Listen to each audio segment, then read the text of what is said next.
today's video, I propose you to read 2 winter/Christmas tales, because as we're getting closer to Christmas, very, very, very close to Christmas, I thought it would be a nice idea to read you 2 different stories. They are in English, and it's in this beautiful book that I received for my 26th birthday, so 2 years ago. And it is from Jill Barclay, and this edition was for the 40 years of Brambly Hedge, and it is called The Complete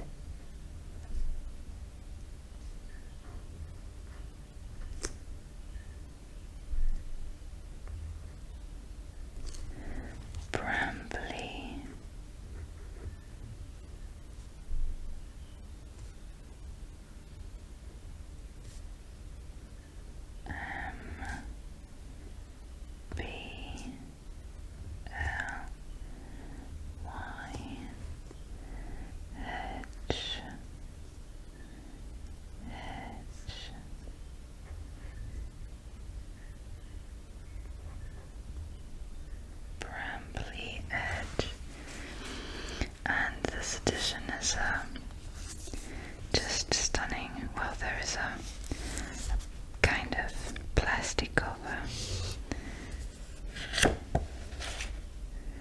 and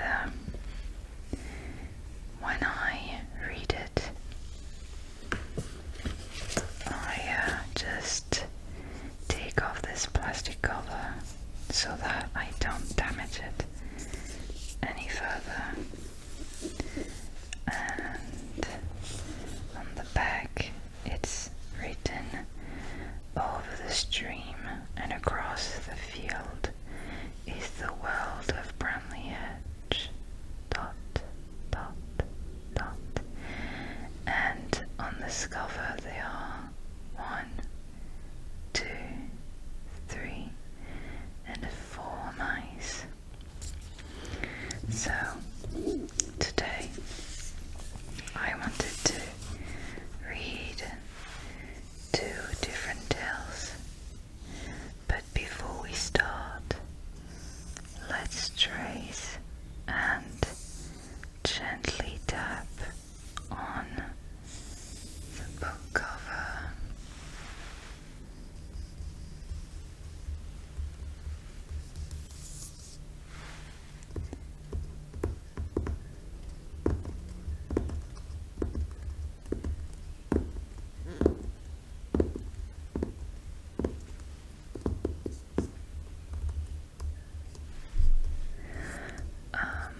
I don't know about you, but I usually prefer to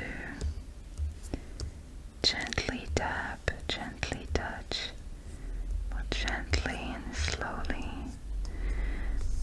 I prefer that with my fingertips rather than tapping with my nails.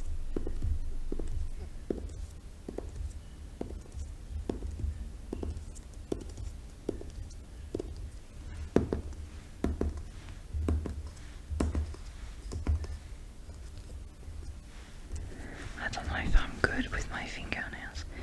I don't think so. So,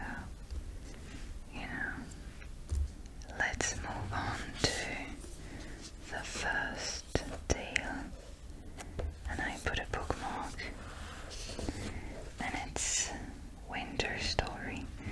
And this bookmark that I use is My Cozy Winter by Cara from Woodland.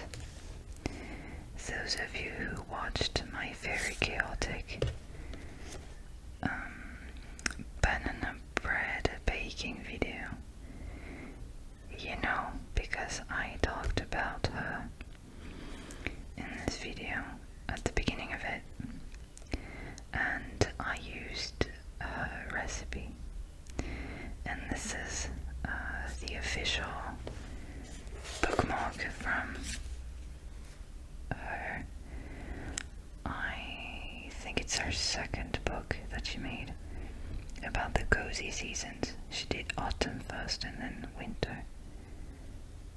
And this is the bookmark that came with it. Very, very nice. And I like to use a bookmark that goes along with the season we're in. So, the first story is called Winter Story. Winter Story. Winter Story. And I love the quality of the pages. They are so nice and soft, and it's very, very, very, very nice. It was the middle of winter. The sun had just set and it was very, very cold. An icy wind was blowing from the east, and the wind promised snow. Deep in the dark roots of Brambly Hedge, tiny lights appeared as lamps were lit in the windows. So you can see very small lights all around the tree.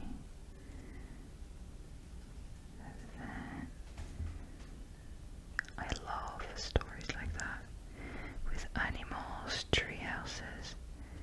I really love that. More little lights could be seen leaving the stool stump, moving hastily along the hedgerow and disappearing into holes hidden in the twisty roots, because they are animals carrying lamps. The mice had smelled snow in the air and were all hurrying home to a nice hot supper by the fire. So let's go back home. Mr. Apple, warden of the stool stump, was the last to leave for home. By the time he reached Crabapple Cottage, the first flakes were beginning to fall. "Is that you, dear?" called Miss Apple as he let himself in through the front door. Delicious smells wafted down from the kitchen. Miss Apple had spent the afternoon baking pies, cakes and puddings for the cold days to come. She drew 2 armchairs up to the fire and brought in the supper on a tray. I say Miss like Madam or Mrs., but that's just up to you. I know for sure that when a lady is married, she's not Miss, she's Mrs. or Madam. But I like to say Miss. I know that MS is Miss, and MRS is Mrs. Apple, but I like to say Miss, specifically when it's about tales with animals in it, because it sounds like she is still a baby, because she's a little mouse and she's cute and she's small and so calling her Miss is dear to my heart. I like that.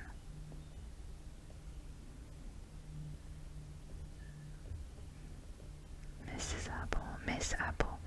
So I hope you don't mind me if I call her Miss. She's so sweet. I want to call her Miss. There was a lot of noise coming from the hornbeam tree next door. The Toadflax children had never seen snow before.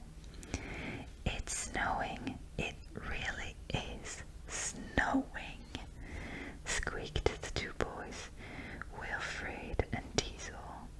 They chased the sisters Clover and Catkin round the kitchen, with bowlfuls of snow scooped from the windowsill.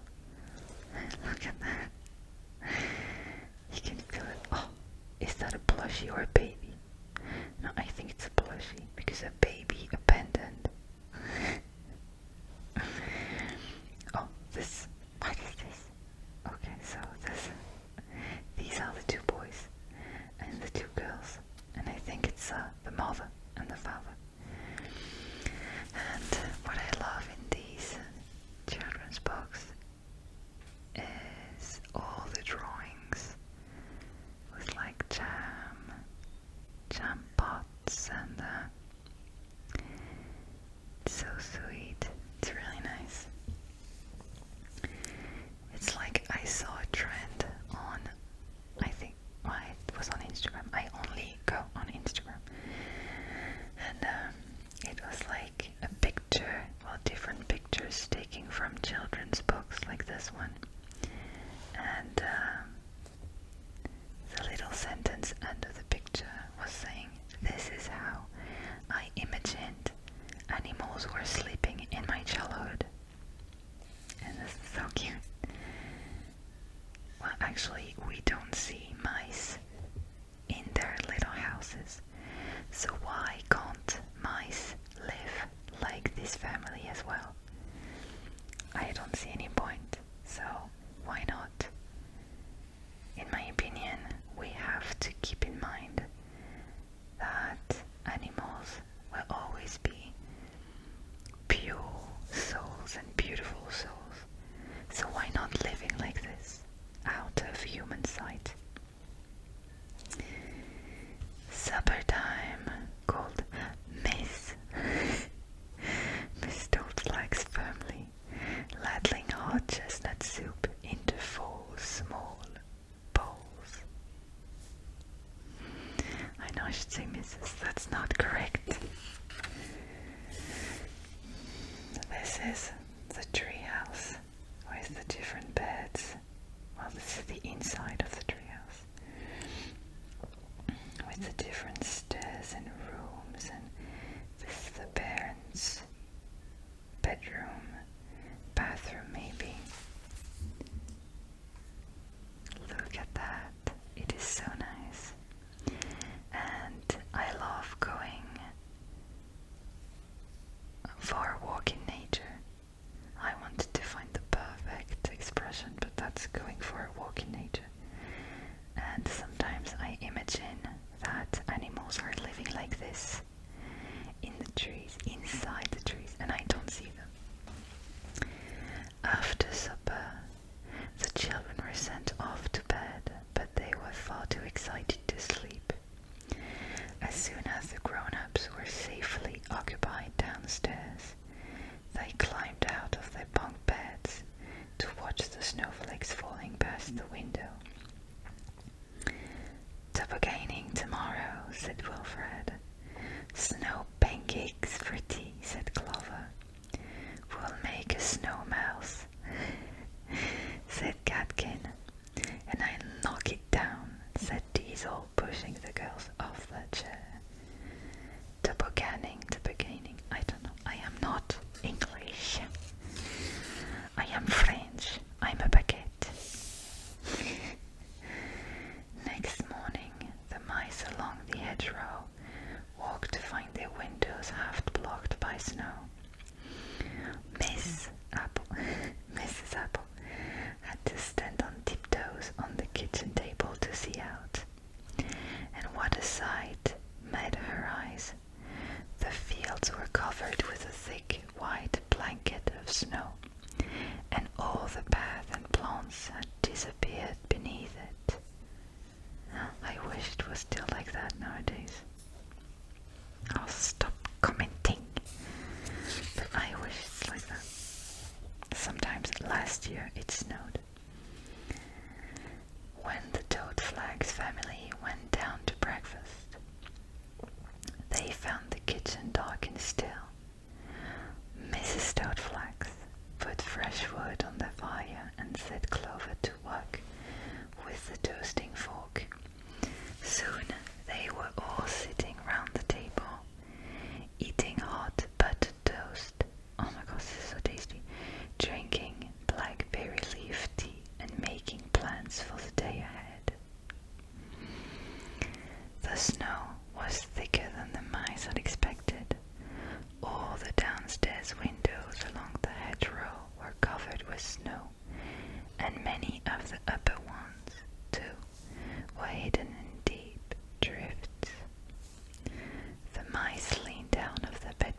wave and call to their friends.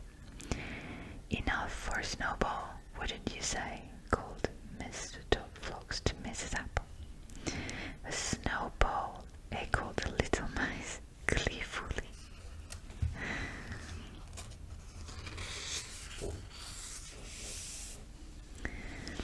Every family along the hedgerow kept shovels, maps and ropes in a special cupboard by the front door, and after breakfast the mice dug tunnels from tree to tree, linking them all to the store stump. Diesel and Real Fred was sent down to help, but they soon found that it was much more fun to throw snow at each other, and so was sent home again. Lord Woodmouse dug his way through to old Mrs. Eyebright and helped her to light a fire. "I haven't seen snow like this since I was young," she sighed. "The last snowball was held in the year Mr. Eyebright and I were married. I'm the only one left who can remember it now." When the tunnels were finished, all the mice gathered noisily in the store stump hole. Oh, this is so beautiful.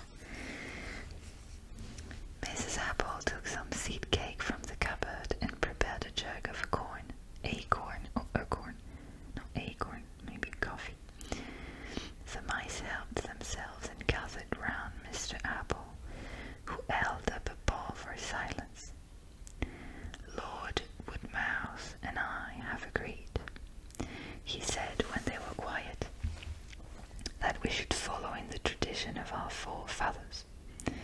He cleared his throat nervously, straightened his whiskers, and recited, "When the snows are lying deep, when the field has gone to sleep, when the blackthorn turns to white, and frosty stars bejewel the night, when summer streams are turned to ice, a snowball warms the hearts of mice.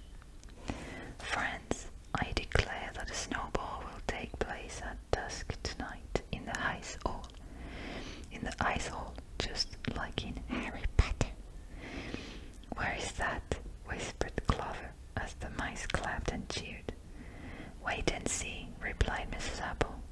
"You come home with me and help prepare the feast." So there are all the mice getting prepared to go party. I never go party. I don't like that. But I'm pretty sure that this party will be amazing. Oh, there are two mice in it. Yeah. And you can see all the cupboards and all the food. So these are mushrooms. These are not just leaves, I think. Or like herbs for the teas and herbal teas. These are apple, seeds, jam, cherries, blueberries, chestnuts, cracked egg, I don't know. This is so nice. Oh, bread. I'm a cliche. I love toast. I could eat toast at every meal. This is so beautiful. This is so beautiful. This is me. No, I'm joking. There was a deep drip. Wait, 75. Oh no, it's okay. There was a deep drift of snow banked against the store stump, and the elder mice, after discussion, declared it to be just right for the ice hole. Mr. Apple took the first tunnel to check that the snow was firm. "It's perfect," he called back from the middle of the drift. The mice picked up their shovels and the digging began. The snow was dug from inside the drift, built into carts and taken down to the stream, where Fred and Diesel helped enthusiastically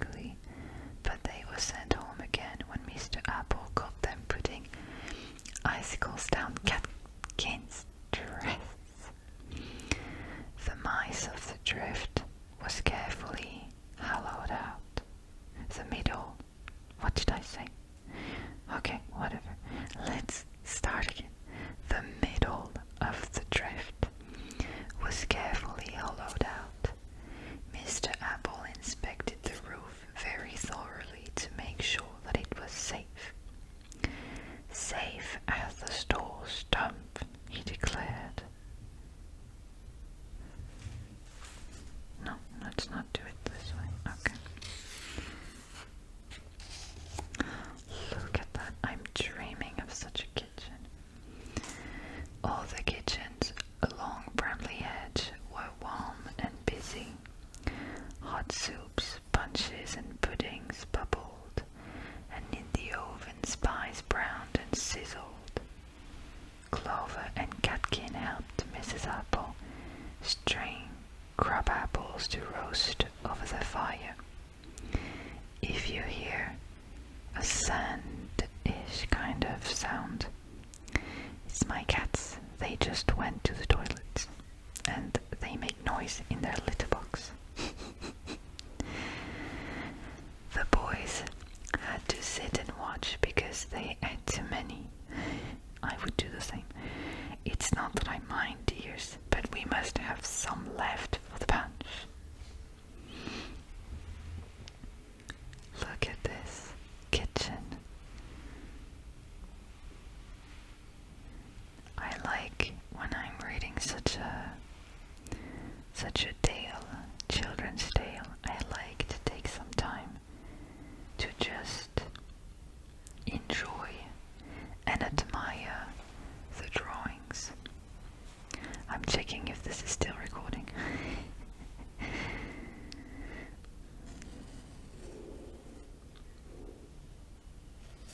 That's really, really beautiful.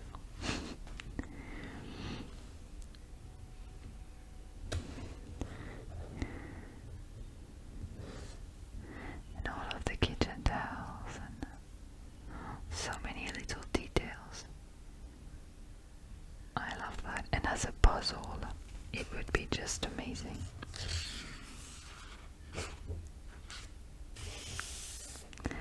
The glowworms were put in charge of the lighting. Mr. Toadflax fetched them early from the bank at the end of the hedge, for Mrs. Apple had insisted that they should have a good supper before their long night's work began. By tea time, the hall was finished. The ice columns and carvings sparkled in the blue-green light, and the polished dense floor shone. Tables were set at the end of the hall, and eager cooks bustled in from the kitchens with baskets of food. The children decorated a small raised platform with sprays of holly, while Basil, the keeper of the hedgerow wines, set out some chairs for the musicians. When all was done, the mice admired the handiwork and went home to wash and change. So you're just climbing there on the stairs, and then whoop, you're in here. No, first, can you go there? Oh, maybe.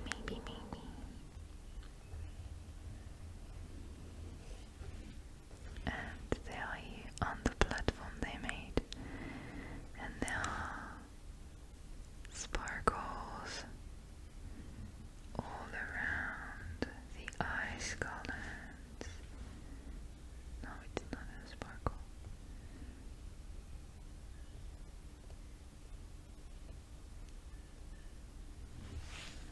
Oh, and they're formal. And here, it is so sparkly and shiny. It felt like an ice rink. As muffs and mufflers were left at the door, it was clear that all the mice had dressed up for the grand occasion.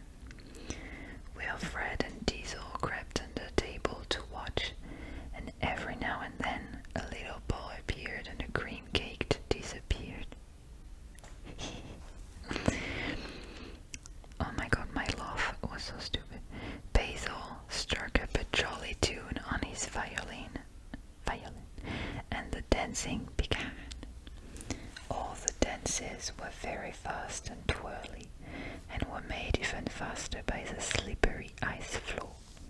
An ice rink, I said. Ha. Wilfred and Diesel whirled the sisters round so quickly that they both left the ground.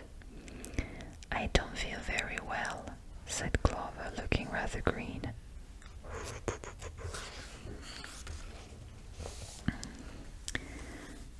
Mrs. Apple stood on a chair and banged two saucepan lids together. Supper is served, she called. Oh, that would kill my stomach. That would definitely kill my stomach.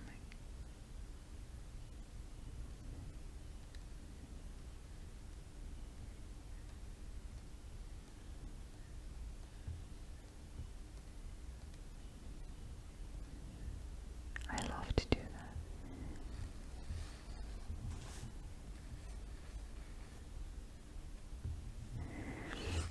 And you can just take a little time to enjoy. So you have 1, 2, 3, 4, 5, and 6 columns, and 5 statues. This is so beautiful. Oh, and they put little birds on their tails.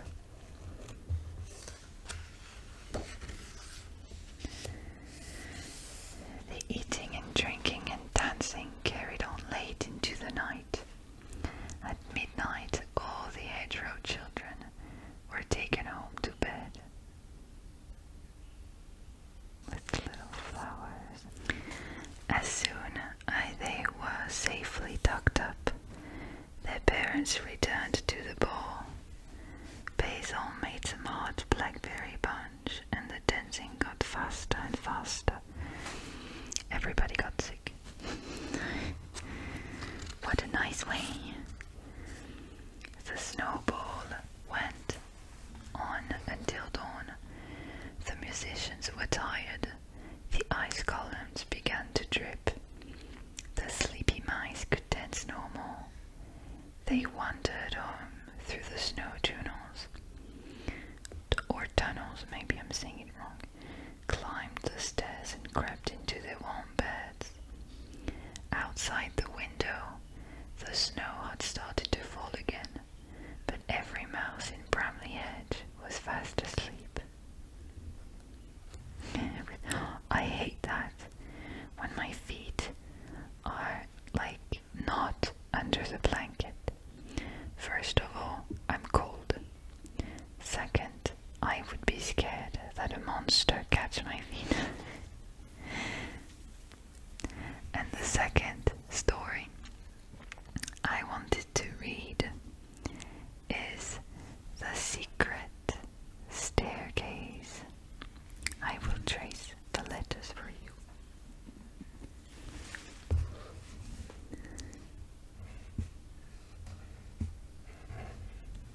The Secret Staircase. It is another Christmas/winter tale, because when I just checked the different stories from this book, I noticed that 2 of the stories were for Christmas, Christmas and winter. So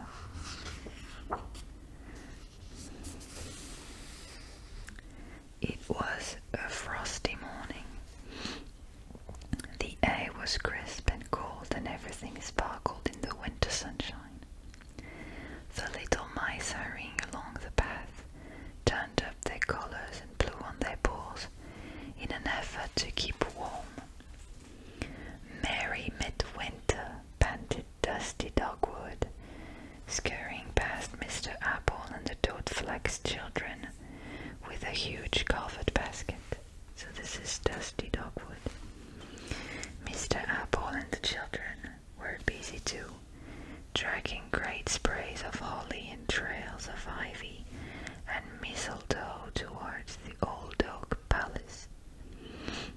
When they arrived at the gates, they heaped all the branches on the ground, and Wilfred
bother about those, replied her father. You can practice wherever you like. Look at this huge palace. Yes, indeed, it's a palace. You have Christmas trees.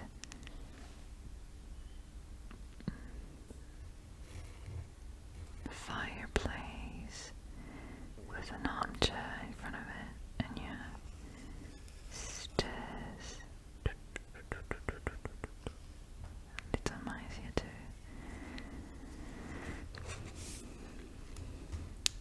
Oh, okay. I don't want to damage the pages. Living Clover, Catkin, and Diesel to go back to the wood with Mr. Apple, or Clover, I don't know. Primrose and Wilfred took themselves off to a corner of the hall and began to go through their lines. When the days are the shortest, the nights are the coldest, began Primrose, drawing an imaginary cloak around her. The frost is the sharpest, the year is the oldest, continued Wilfred. Look out, you two, interrupted Basil, bustling past with some bottles. This is hopeless, sighed Primrose. We can't rehearse here. Let's go and ask Mama what to do. Lady Woodmouse was busy making caraway biscuits in the kitchen. She leaned on her rolling pin to listen to Primrose's tale of woe. Why don't you see if there's something up in the attics for you to wear, she said. You could practice up there too. She packed a little basket with bread and cheese and a jug of blackberry juice and shooed the children gently out of the kitchen.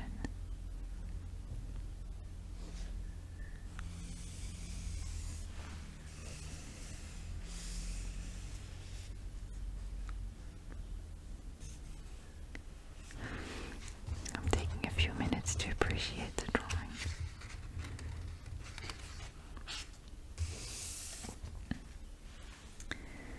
There were a great many attic rooms at the top of Old Oak Palace. Lady Woodmouse used them to tidy away things that might come in useful.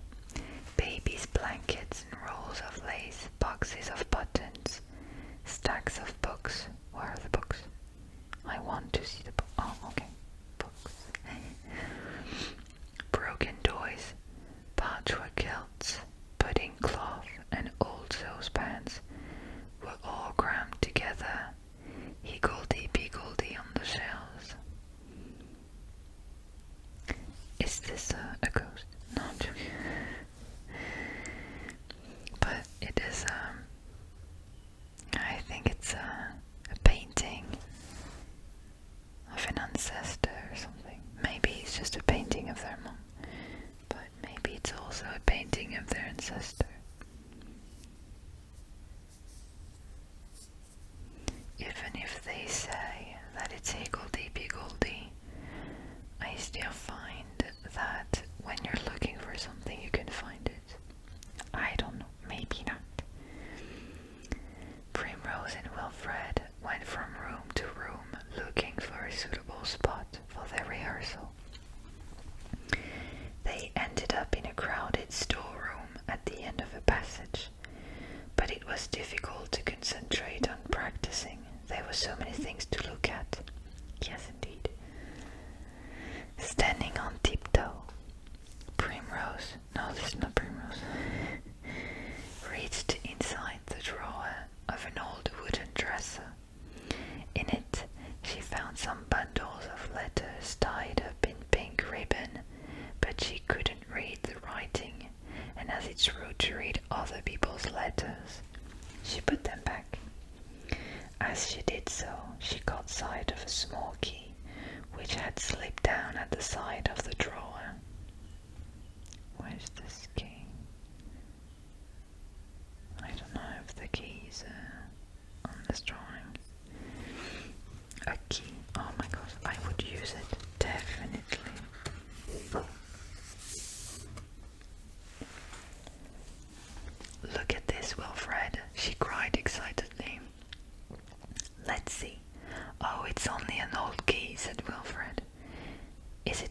lunch? Primrose said nothing, but she slipped the key into a pinafore pocket before setting out the picnic on the floor. "Do you think this would make a cloak?" said Wilfred, his mouth full of bread and cheese. He had seized the end of a long green curtain and was winding himself up in it. Winding. As he turned towards Primrose, he caught sight of a small door hidden behind its folds. "Where does this go to, Primrose?" he asked. "I don't know," replied Primrose, scrambling over some boxes. "Does it open?" Wilfred pushed. The door was locked. He peeped through the keyhole and saw another flight of stairs on the other side of the door. "It's no good," he said disappointedly. "We can't get in." "If there's a keyhole, there must be a key," said Primrose, "and I think I have it here." She reached inside a pinafore pocket and handed the little key to Wilfred. He tried it in the lock. It fitted perfectly, and the door swung open.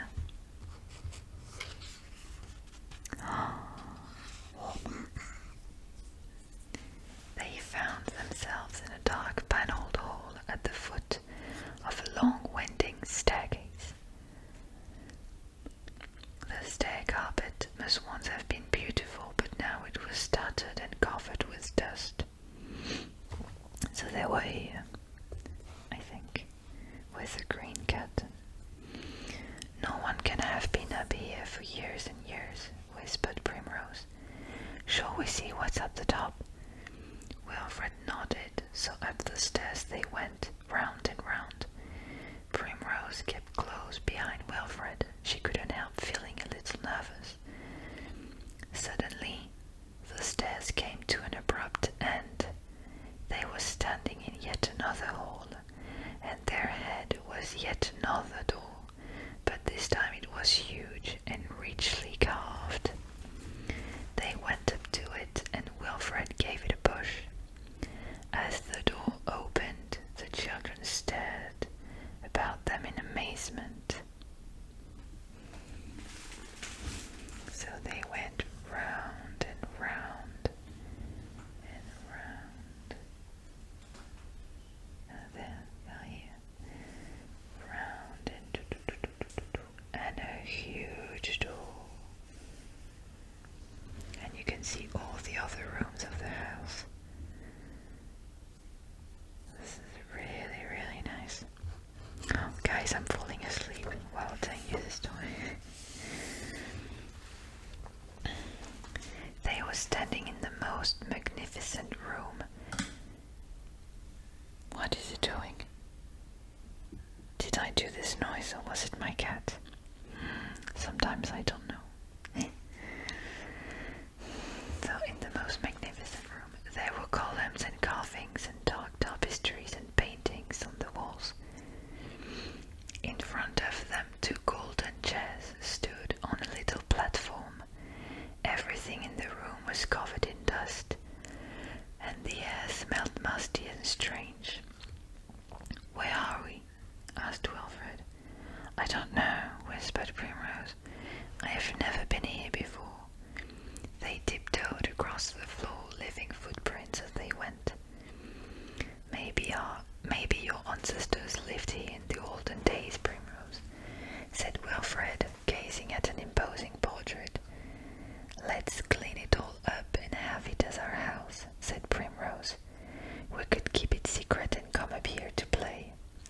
As she spoke, she opened a cupboard and found it full of hats. "Wilfred, look at this. They're just right for tonight." It looks like a royal room. A door at the end of the room led into a nursery. There was a canopied cot near the window, and all sorts of dust-covered toys were on the shelves. There is even a bee.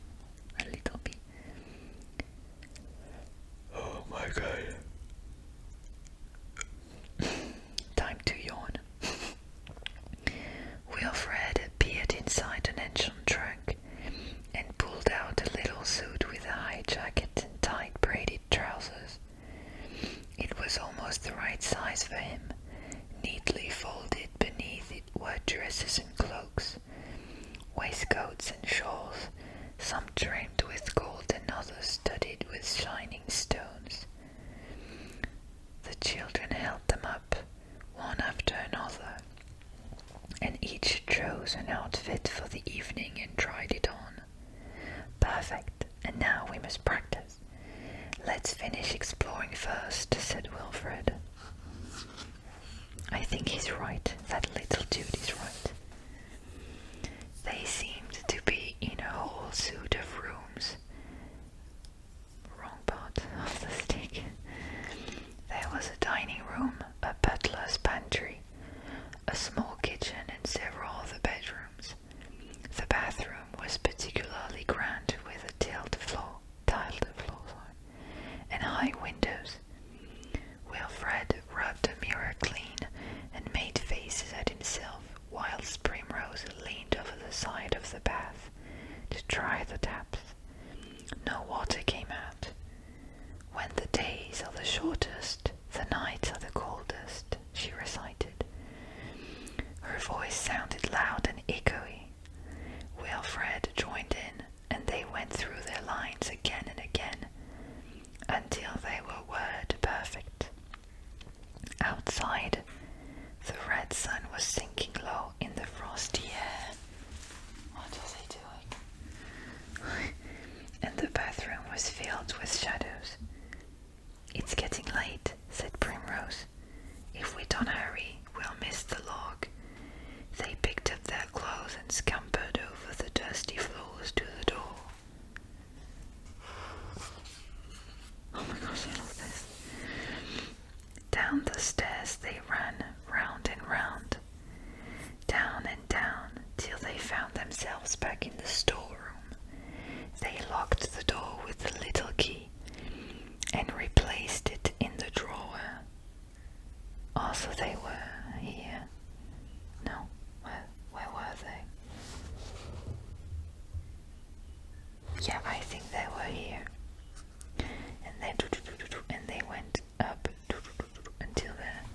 So it's in the middle of the book, but they traveled there and then unto this magnificent room, and then palm trees and bathrooms and nursery. They crept along the corridors to Primrose's room, taking care to keep out of sight. Primrose opened her window. They could just hear the caroling of the mice as the midwinter log was pulled along the hedge. That's a huge log. There was no time to change, so they threw on their cloaks to hide their costumes and run to join the crowd at the palace gates. Mr. Apple and Dusty Dogwood headed the procession, lanterns held high. Roast the chestnuts, heat the wine, pass the cups along the line. Gather round, the log burns bright. It's warmest dose inside tonight, sang the mice as the log came into view. Diesel, Clover, and Catkin were perched on the huge branch, and as it was dragged up to the palace gates, Primrose and Wilfred scrambled up behind. Here they are, I think, because he's in green and beige, and she's in red, and they're exactly the same over here, so I think here they are.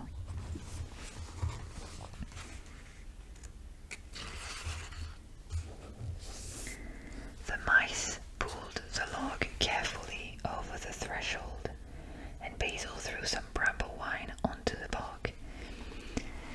Merry midwinter, he called. At last the log was here.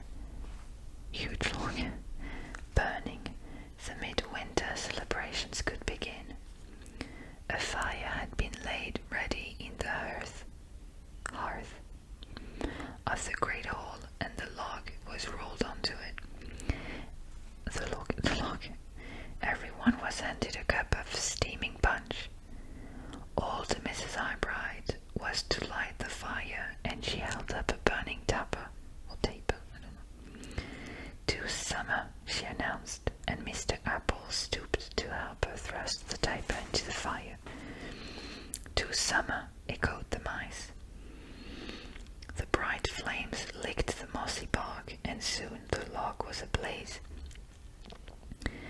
mice helped themselves to supper, which was spread on a table near the fire, and Basil refilled their cups. "Why don't you take off your cloak, dear?" said Lady Woodmouse. "It's very hot here by the fire." "Not just yet, Mamma," said Primrose. "I'm still a bit chilly." "You are a liar." When they had eaten all they could, they drew their chairs up round the hearth. I'm sorry if I mispronounce. And the entertainment began. Mr. Apple made huge shadows on the wall by standing in front of the fire. He made the shape of a weasel with a mean little eye and a snake's head, a fox, and with the aid of a curtain, a bat. Pat. The little mice squealed and laughed.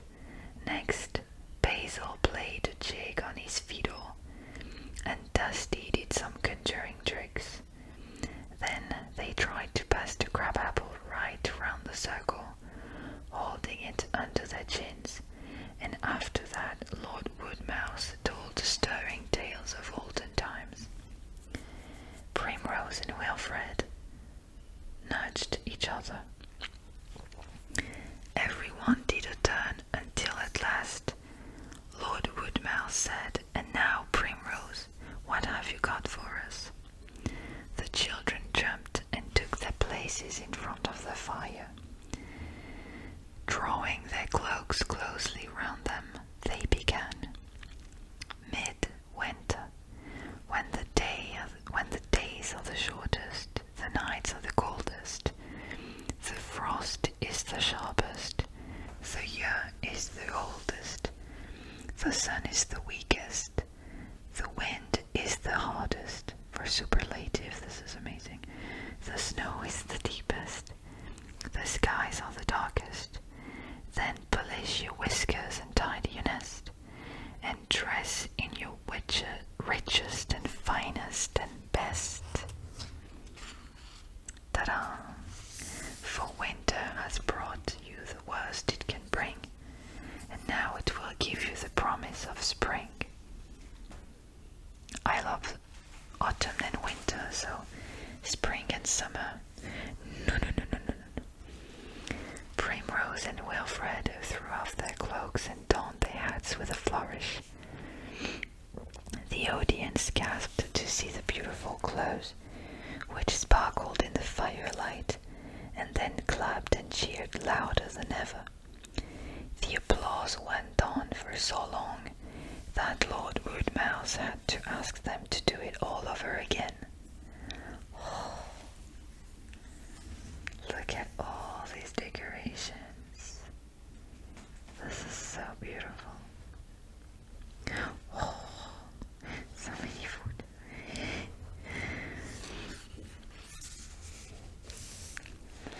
At last, always the wrong side of the stick. At last, Primrose and Wilfred went back to their seats. "That was wonderful," whispered Lady Woodmouse, hugging her. "Wherever did you find those beautiful clothes?" Primrose glanced quickly at Wilfred. "In the attic," she mumbled, hoping that her mother would not ask any more awkward questions. Luckily, at that moment, Basil started to tell one last story, and everyone settled down to listen. Primrose and Wilfred gazed at the fire and thought of all the lovely games they would play in their house at the top of the secret staircase. Soon their heads began to nod, and in no time at all they were both fast asleep. Yay!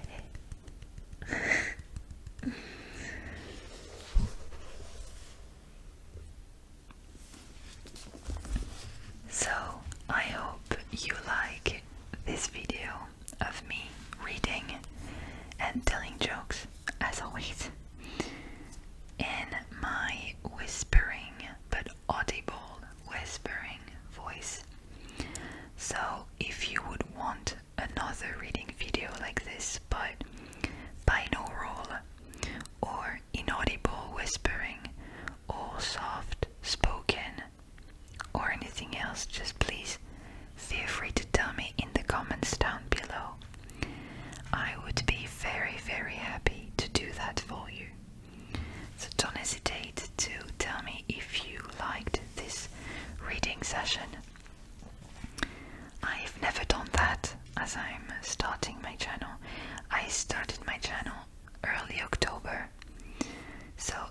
it's my, well, a bit later, but it's my 2 months anniversary.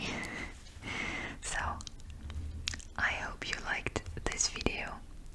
Don't forget to subscribe, like if you liked this video, comment and share this video if you want further people to watch it, if they may like this video as you did.